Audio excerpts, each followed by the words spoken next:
muraho neza nshuti bakunzi mwebwe mwese, reka nongere mbasuze kandi mbaha ikaze muri murongo wacu aho twigira ijambo ry'Imana nk'uko dusanzwe tubigira, kandi dufatanya gushimira Imana ikomeje kubana natwe ikaduha ndetse uyu mwanya wo kwiga ijambo ryayo, kuko ntabwo ari ku bwacu ahubwo byose biba ku buntu bw'Imana. Izina ry'Imana yacu rihabwa icyubahiro. Ndabasuhuza rero mwese aho muherereye mu bice bitandukanye, kandi ndizera ko mumeze neza. Abiriwe mwiriwe neza, muramutse neza. Reka rero dukomeze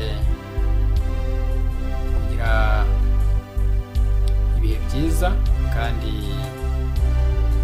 n'ibyigisho byiza, kuko iyo twiga ijambo ry'Imana turyiga kugira ngo twunguke, ntabwo ari ibibero, kandi ni ibituma turushaho kugirana ubumwe bwuzuye n'Imana yacu, ni ibituma turushaho gutunganya imigirire yacu, kuko ijambo ry'Imana riberaho kutumenyesha ndetse rikatwigisha kugira ngo tumenye kugendera mu nzira zikwiriye.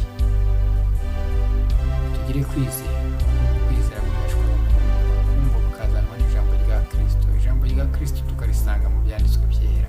Imana ishimwe cyane. Umwanditsi Yohana yandika ubutumwa bwiza bwa Yesu Kristo, ni muri Yohana igice cya 8 umurongo wa 31 na 32, niho yandika amagambo nkunda kandi nawe ngira ngo gukundishe ndetse nawe uzayakundisha abandi. Yes, Yohana nuko ashore n'umwuka w'Imana arandika ati, abana b'Aburahamu nyakuri. Aya ni amagambo yavugwaga na Yesu Kristo. Yesu Kristo yerekana abana b'Aburahamu abari bo, abana b'Aburahamu nyakuri. Nuko Yesu abwira abayuda bamwe ati, nimuguma mu ijambo ryanjye muzabigishwa nyakuri, muzamenya ukuri kandi ukuri ko kuzabatura. Izina ry'Imana rihabwa icyubahiro. Turagarutse rero ngo twongere turebere hamwe umugabane wa 5 w'ibyahishuriwe Yohana ku gice cya 3 umurongo wa 18, nk'uko twabigaga, aho twabonye ubushize indwara eshatu zigaragara mu itorero ry'i Laodikiya, cyangwa se ni mu bwoko bw'Imana, abizera bagize itorero ry'Imana. Izi ndwara eshatu bakaba bazifite, ndetse ndakwibutsa ko twashoje tuvuga ko tuzarebera hamwe uyu mugabane wa 5 uvuga ngo gutsindishirizwa kubwo kwizera. Gutsindishirizwa kubwo kwizera. Ntabwo tuvuga ibindi bitajyanye n'ijambo ry'Imana, ahubwo ni iki ijambo ry'Imana ritubwira. Gutsindishirizwa kubwo kwizera tubibona bitewe n'iyihe mpamvu? Tubona ko izi ndwara uko ari eshatu. Harimo ijambo rivuga ngo ungureho umwambaro wera. Umwambaro wera niwo nshaka kugira ngo tuze kureba niba hari aho hurira no gutsindishirizwa no kwizera. Imana ishimwe cyane. Reka rero mbaha ikaze mwebwe mwese aho muherereye, kandi mukomeze kubana nanjye muri iki cyigisho tugiye kuba turebera hamwe, ndetse nkwibutsa kujya ugisangiza bagenzi bawe bataboneka kuri uyu murongo. Erega hari bamwe baba batazi ko n'iyi mirongo ibaho, ariko nyine rwose nubishobora ujye usangiza bagenzi bawe. Ashobora kuba atabasha kuba yabona uburyo bwo kujya kuri izi mbuga nkoranyambaga, ukaba wanakimusangiza rwose. Ushobora kugikurura ukagipakurura ukagishyira kuri telefone yawe, telefone yawe warangiza ukakimwoherereza gipakuye rwose nta mafaranga cyamutwara, ubundi akacyumva. Kandi mujye mukunda gusoma ijambo ry'Imana. Murakoze cyane. Tudatinze mu magambo rero, reka tubanze twiragize Imana, tuze turebere hamwe amagambo avuga ngo gutsindishirizwa kubwo kwizera. Dufite isomo ry'urufunguzo rivuga ngo, isomo ryacu ry'urufunguzo tubona mu Byahishuwe igice cya 3 ku murongo wa 18, niwo tugikoresha n'ubundi kuko niho turi kwigira hamwe. Dore ndakugira inama, ungureho izahabu yatunganirijwe mu ruganda, ubone ukuba umutunzi, kandi ungureho n'imyenda yera, kugira ngo wambare isoni z'ubwambure bwawe zitagaragara, kandi ungureho umuti wo gusiga ku maso yawe, kugira ngo uhumuke. Mwakirinize ijambo ry'Imana. Turagushimye Data wa twese uri mu ijuru, Imana, Umwana n'Umwuka wera. Turaguhimbaje ko udukunda urukundo rudashira uko bwije n'uko bukeye, ukomeje kudukuruza ineza yawe ukatwegereza nk'uko wabisezeranije ubwoko bwawe. Izina ryawe nirihabwe icyubahiro. Urakoze kuba ukomeje kuturinda kandi ukaba ukiduhaye amahoro yawe. Wemeye ko twebwe tugera muri uyu mwanya, ndetse uduhaye umwanya ngo twumve icyo tubwira mu ijambo ryawe. Turaje ngo tuganirize, maze imitima yacu dore irarikiye iby'isi, wicishe bugufi Mwuka wera abone gukorera muri twebwe, aba ari we urushaho kutubera umwigisha mukuru, ngo ibyo tugiye kuvuga ntabe ari twe, ahubwo udukoreremo, ndetse uduhane umugisha n'abazumva ibyawe ndetse bakabyizera, kugira ngo uko turushaho kwitegura kugaruka kwawe, twese tuzaboneke umugabane wazagusanganiza ibyishimo. Ni mu izina ry'uwaducunguye Yesu Kristo bisabye twizeye, amen. Murakoze cyane inshuti zanjye. Reka rero nkomeze mbararike kandi mbahe ikaze, atari uyu munsi gusa ahubwo n'ikindi gihe, kuko iki cyigisho nitumara kugishyira kuri izi mbuga nkoranyambaga, aho dukorera ku Ijwi Rirenga. Ijwi Rirenga, izina ryo murarizi, ariko umurongo wacu witwa nyine Ijwi Rirenga. Ni mu rurimi rw'Ikinyarwanda tuba turi kubivugamo, cyangwa se tuba turi kwigiraho kubumva Ikinyarwanda ndetse n'Ikirundi, ndetse namwe mu cyumba ariko mukaba mutabasha kugisobanura. Ndabizi ko hari ababyumva, barabyumva bakagenekereza, ntacyo bitwaye. Imana ibafashe cyane, kandi rwose mujye mukomeza mutwihanganire. Abatuzi yenda ku zindi ndimi, ntabwo igihe kiragera cyo kuvuga izindi ndimi. Turacyakoresha ururimi rwacu kavukire, kandi nizera ko bizabafasha cyane gutsindishirizwa kubwo kwizera.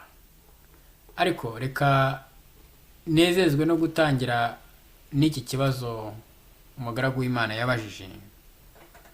Ni mu gitabo cya Yobu. Iki gitabo cyanditswe na Mose ku batabizi, kandi Yobu yabayeho mbere.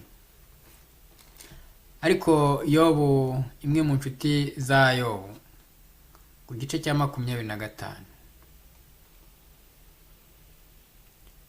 umurongo wa 4, hari ibibazo bisa nkaho ari bibiri, ariko turaza kuvuga ku kibazo kimwe. Ikindi nacyo buriya ni bidushobokera tuzakivugaho. Yes, ariko mu nkundire tuvuge ku kibazo kimwe uyu munsi, ari nacyo ngira ngo dusanishe n'ikigisho cyacu. Umva uko havuga nshuti yanjye. Kadusome ibyanditswe. Umuntu yabasha ate kuba umukiranutsi imbere y'Imana? Cyangwa wabyawe n'umugore yabasha ate kuba intungane? Ni ibibazo bibiri, ariko ikibazo cya mbere nicyo tugiye kuba turebera hamwe. Umuntu yabasha ate kuba umukiranutsi imbere y'Imana? Wabyawe n'umugore yaba intungane ate? mu gihe twareberaga hamwe indwara eshatu itorero ry'i Laodikiya rirwaye cyangwa se ubwoko bw'Imana uyu munsi wa none bufite, itorero ryasigaye rishushanywa na Laodikiya, twaje kubona ko ibibazo bitatu ari ibibazo bikomeye cyane ndetse tubivugaho, ariko uyu munsi turibanda n'ubundi kuri iki kibazo cy'imyambaro yera, kuko Kristo yagiraga itorero inama avuga ati ungureho,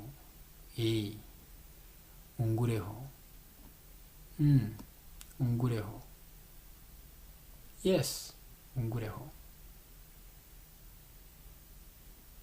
Izi ndwara eshatu ziremereye itorero ry'i Laodikiya twabonye ko ari ubukene ndetse ubwambure n'ubuhumyi rwose pe, kandi tubona ko zikizwa n'imiti ihebuje iva mu ijuru. Tuza kubona ko rero imyambaro yera nk'uko cyari ikibazo, nubwo nabonye ntawabashije kuba yasubiza ngo anyereke ko tuba turi kumwe, ariko ntacyo bitwaye, buriya muzasubiza n'ikindi gihe, kandi n'ubundi naho mutasubiza icyangombwa nuko mwiga mukamenya rwose. Imyambaro yera twabonye ko ari ukwera n'imico, kandi gukiranuka kwa Kristo guhabwa umunyabyaha ataragukwiriye. Gukiranuka kwa Kristo guhabwa umunyabyaha ataragukwiriye. Gute se? Niho tubona gutsindishirizwa kubwo kwizera. Umwambaro wera ugereranya gukiranuka kwa Kristo, ndetse ni igishura cy'umwenda wadodewe mu ruganda rwo mu ijuru pe, n'ubu kandi uracyadodwa kuba ari we wese. Nta kindi gishobora kuguhesha wowe muntu, jyewe muntu, nta kindi gishobora kuguhesha uwo mwambaro uretse kwizera byonyine. Imana ishimwe cyane. Kwizera kuvuga ngo iki? Kwizera kuzanwa n'iki? Pawulo yandikira Abaroma ku gice cya 10:17 niho avuga amagambo meza, kandi ndizera ko benshi muyazi. Aravuga ati dore kwizera guheshwa no kumva, kandi kumva kukazanwa n'ijambo rya Kristo. Imana ishimwe cyane. Iki kibazo rero cyo kumenya uko umuntu yahinduka umukiranutsi cyatangiranye no kugwa k'umuntu. Kuva umunsi ababyeyi bacu ba mbere bica itegeko ry'Imana maze bakagerwaho n'urupfu rw'iteka ryose, umuntu yashakanye ubwo buryo yakongera gutsindishirizwa ndetse n'uburyo bwo kwiyunga n'Imana. Nicyo gituma iri somo umwe mu nshuti za Yobu yabajije iki kibazo cyabaye gikwira muri aya magambo ngo umuntu yabasha ate kuba umukiranutsi imbere y'Imana? Ni ikibazo. Mbese umuntu yabasha ate kuba umukiranutsi imbere y'Imana? Mbese ni muri abanyeshuri byanditswe? Nimuguma mu ijambo ryanjye muzaba bigishwa banjye nyakuri. Utari umwigishwa nyakuri ntabwo ushobora gusubiza iki kibazo. Utaguma mu ijambo ry'Imana ntushobora kugisubiza. Never. Icyaha ni umuzi w'ibi byose. Iki cyaha gituruka ku babyeyi bacu, ariko natwe tukagikora. Gitandukanya Imana n'umuntu, maze kikamutamo urwobo rw'akaboro ndetse no kwiheba. Benshi murabizi iyo twagize ibyaha tugwamo, usanga twihebye, twagize akababaro, cyane cyane ariko ku bantu bakorana n'umwuka w'Imana. Iyo waguye mu cyaha wumva ucitse intege, ukiheba pe, kumva uri mu rwobo, kumva wanapfa ukavaho rwose kuko wahemukiye Imana, kuko umutimanama wawe urakurega. ngo ni umukristo ubyemera. Icyaha ni umuzi w'ibibi byose, gitandukanya Imana n'umuntu, maze kigatuma umuntu yisanga mu rwobo rw'akababaro ndetse no kwiheba. Ndetse umugabane munini w'abarwayi bo mu mutwe bashakisha icyaborohereza, bifuza kugira cyangwa se kubonana n'abaganga bashinzwe indwara zo mu mutwe, babuzwa amahoro n'ibitekerezo bibacira imanza. Ni kimwe rero n'umukristo iyo yaguye mu cyaha, umutima urakurega, urakurega kandi ukagucira urubanza. Cyo gituma umuntu iyo yamenye umutima umumenyesheje icyaha agomba kucyicuza, agasaba imbabazi, kandi akabikorana umutima wizeye, akemera, akamenya ko cyangwa se akizera ko ababariwe. Nimwatura ibyaha byanyu niyo kwizerwa, ikiranukira kutubarira ibyaha byacu no kutweza gukenerwa kose. Amagambo bakomeza cyane.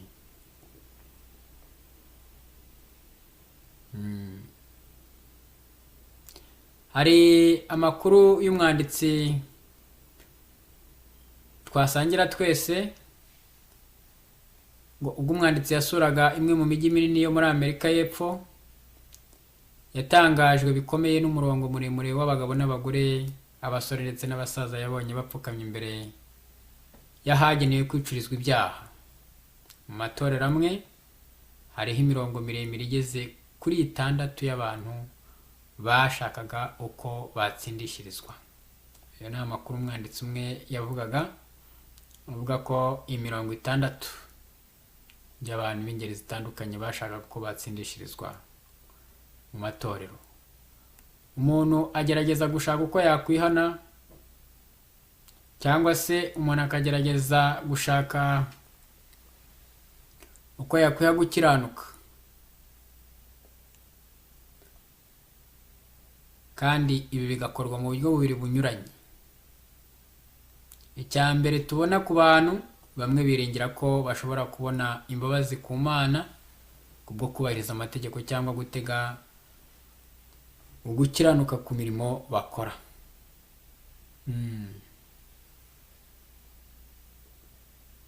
Icyo ni icya mbere. Umuntu akavuga ati jyewe nubahiriza amategeko y'Imana, icyo gihe imbabazi z'Imana nzazihabwa. Cyangwa se undi akavuga ati jyewe nkora imirimo myiza, nzahabwa imbabazi.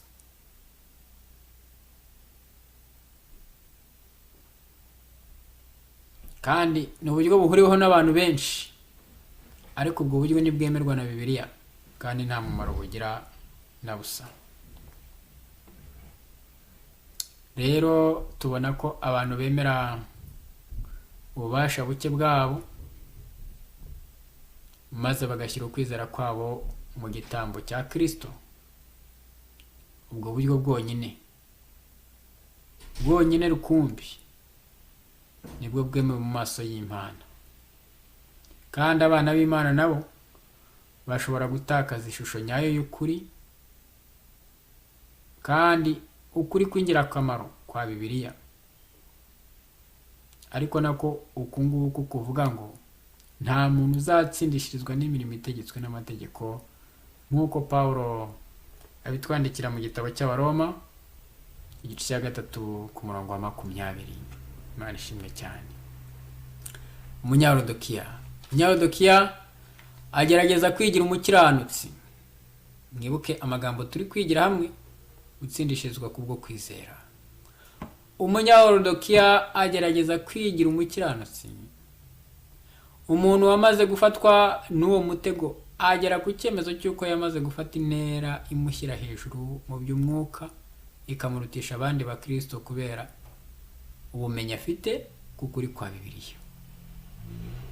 Ayo nguko umuntu nk'uwo yidamarara yibwira ko kubahiriza amategeko bizamuhesha kubabarirwa n'Imana kandi ko byatuma akingurirwa inzugi z'ijuru.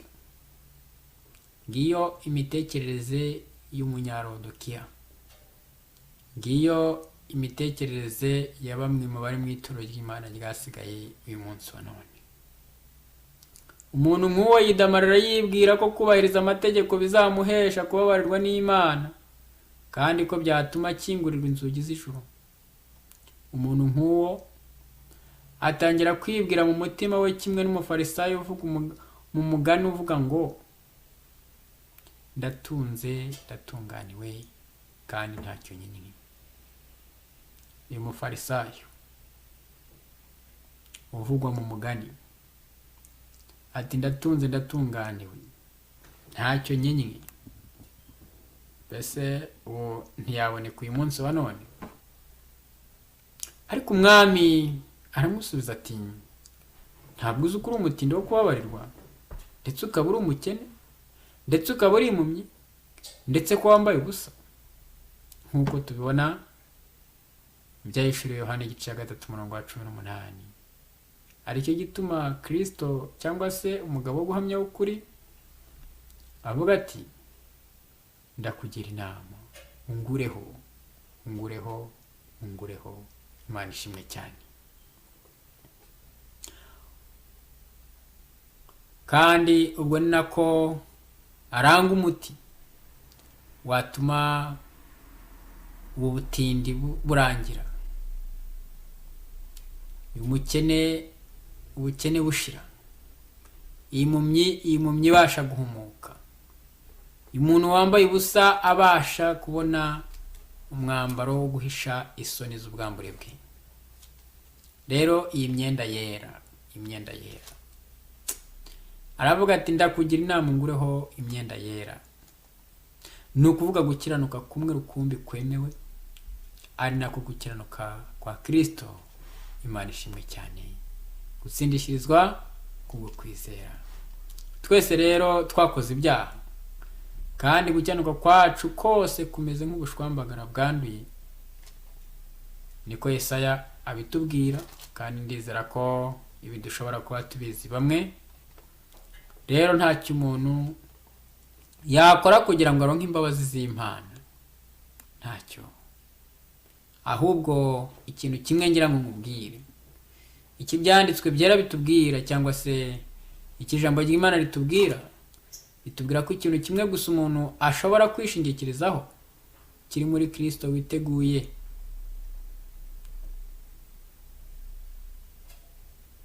gutwikiriza isoni z'ubwambure bwacu igishura cye cyera cyo gukiranuka kw'Imana. Imana ishimwe cyane. Haleluya. Imirimo myiza nk'uko tuzabibona hirya igira umumaro mu gakiza, ariko ntigomba gufatwa nk'igikorwa kiberaho kuduhesha gukiranuka, cyangwa se impamvu zatuma twiyunga n'ubuntu bw'Imana, cyangwa umutungo winjirizwa kugira ngo turonke ijuru nk'uko bamwe babyibwira. Rero ntabwo twavuga ko imirimo myiza nta kamaro ifite, ahubwo imirimo myiza no kumvira ni ibyerekana kwizera kwacu. Igihe tuba abantu bizera tugatsindishirizwa, tugomba no kuba abantu barangwa n'imbuto za mwuka. Tugomba kwera imbuto z'umwuka. Kandi kwizera kurakora, kwizera kwera imbuto. Niyo mpamvu umwanditsi Yakobo avuga ngo kwizera kutagira imirimo nako kuba gupfuye. Yes. Imirimo myiza no kumvira ni ibyerekana kwizera kwacu, ukugaragara k'ububasha bw'Imana bukorera muri twebwe. Imana yacu ishimwe cyane. Ariko uburenganzira rukumbi dufite bwo kugira ubugingo buhoraho ni ugukiranuka kwa Kristo aduhawe ubwe, kandi akuduha kutadukwiriye, ahubwo kuko twagize kwizera. Imana ishimwe cyane.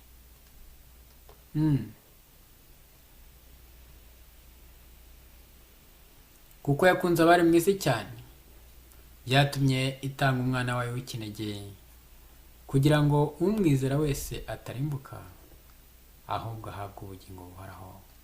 Haleluya.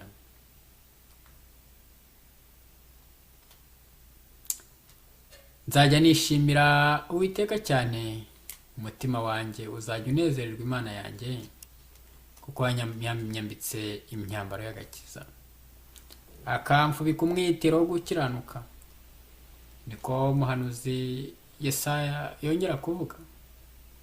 Iyo usomye muri Yesaya igice cya 61 ku murongo wa 10, niho dusanga amagambo: iyo twifuje uwo mwitero, nibwo urupfu rutwezaho ibyaha rwa Kristo n'imibereho ye yo kudacumura asimbuza yacu, bitwikira ubwambure bwacu, tukagaragara nk'abaziranenge mu maso y'Imana.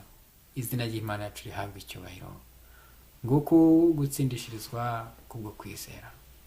Umuntu atsindishirizwa gusa no gukiranuka gukomeye, ari nako gukiranuka kwa Kristo. Imana ishimwe cyane. Kristo aduha umwenda wera uhebuje, ari wo cyangwa se ari uko twujuje ibyangombwa bibiri bikurikira. Nge nawe hari ibyangombwa bibiri niba dushaka uyu mwambaro wera, uyu mwenda wera uhebuje. Hari ibyangombwa bibiri tugomba gukurikiza cyangwa se dusabwa. Cyambere ni ukwimenyaho imbaraga nke no kudashyika kwacu. Buriya wamaze kumenya ko uri umunyantege nke mu byamwuka cyangwa se mu mibereho yawe, kandi ukumva ko udashyitse, icyo gihe ugira kwihana kutaryarya. Kristo aravuga ngo wihane, twihane tutaryarya. Nicyo gituma ubutumwa bw'itorero ry'i Laodikiya ari ubutumwa bwo kwihana. Wihane, ihane, nanjye nihane. Nimwihane niko Yesu atubwira. Murandure ubwibone bubarimo, mureke kumva ko mwihagije, mwikubite ku rutare rw'agakiza kanyu, kandi mushenjagurire imitima yanyu imbere y'Imana. Imana yacu ishimwe cyane. Kwishingikiriza ku gukiranuka kwa Kristo mu kwizera, yifuza mbere ya byose kuduteganyiriza hanyuma akakaduha, kuko duhamya yuko umuntu atsindishirizwa no kwizera atari imirimo itegetswe n'amategeko, nk'uko Pawulo abyandika mu Baroma igice cya 3:28. Rero inyandiko ihumetswe n'umwuka yasesenguye ubusobanuro nyakuri bwo gutsindishirizwa kubwo kwizera. Gutsindishirizwa kubwo kwizera ni iki? Mu yandi magambo, ni umurimo w'Imana.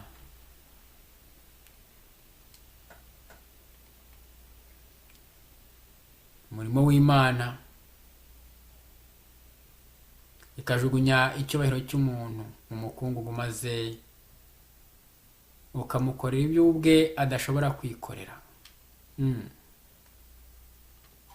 Umurimo Imana igukorera, wa wundi ujugunya icyubahiro cyacu uko turi, ndetse ukabijugunya mu mukungugu,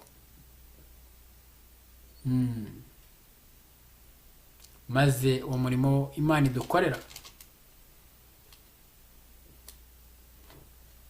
ukadukorera twebwe ibyo tutabasha kwikorera ubwacu. Imana ishimwe cyane. Mbese ibi biri kumvikana nshuti zanjye?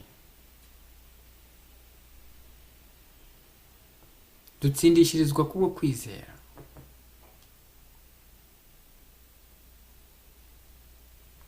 Mbese ni muzi ko umuntu atsindishirizwa no kwizera atari imirimo? Ntibyavuye kuri mwe, ahubwo ni impano y'Imana. Izina ry'Imana yacu rihabwa icyubahiro. Ubutaha nshuti zanjye ndagira ngo mbasezeranye tuzarebera hamwe intambwe ebyiri zo gukiranuka. ubu rero twaje twinjiye mu byigisho bisa naho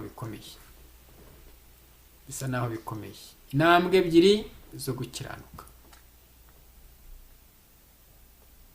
Ndakwibutsa amagambo: kwishingikiriza gukiranuka kwa Kristo mu kwizera,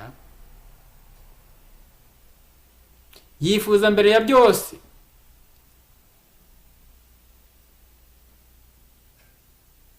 kuduteganyiriza, hanyuma akaduha, kuko duhamya yuko umuntu atsindishirizwa no kwizera, atari imirimo itegetswe n'amategeko.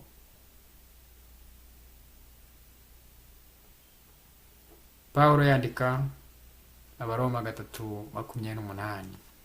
Uru rwandiko ndizera ko nawe rwakugezeho niba uri umukristo, ariko niba uri umukristo urwandiko rukaba rutarakugeraho, nanjye ndakubwiye ngo rukugereho mu izina rya Yesu. Nimuguma mu ijambo ryanjye muzamenya ukuri, muzaba abigishwa banjye nyakuri, muzamenya ukuri kandi ukuri niko kuzababatura. Nta kindi gishobora kutubatura bene data uretse kujya mu ijambo ry'Imana tukaryumva rikaduhesha kwizera. Kwizera kwacu kukera imbuto. Izi mbuto ukwizera kwera ntabwo arizo zidutsindishiriza, oya, ahubwo umuntu ufite kwizera atsindishirizwa n'ubuntu bw'Imana ibumuhereye ubusa kubwo gucungurwa kubonerwa muri Kristo Yesu. Ndakuraritse rero tuzarebera hamwe intambwe ebyiri zo gukiranuka utaha, kandi Imana ikatwizera ko bizashoboka, Imana ikaduha umwanya. Mwese abari kumwe nanjye, tubifuriza ibihe byiza.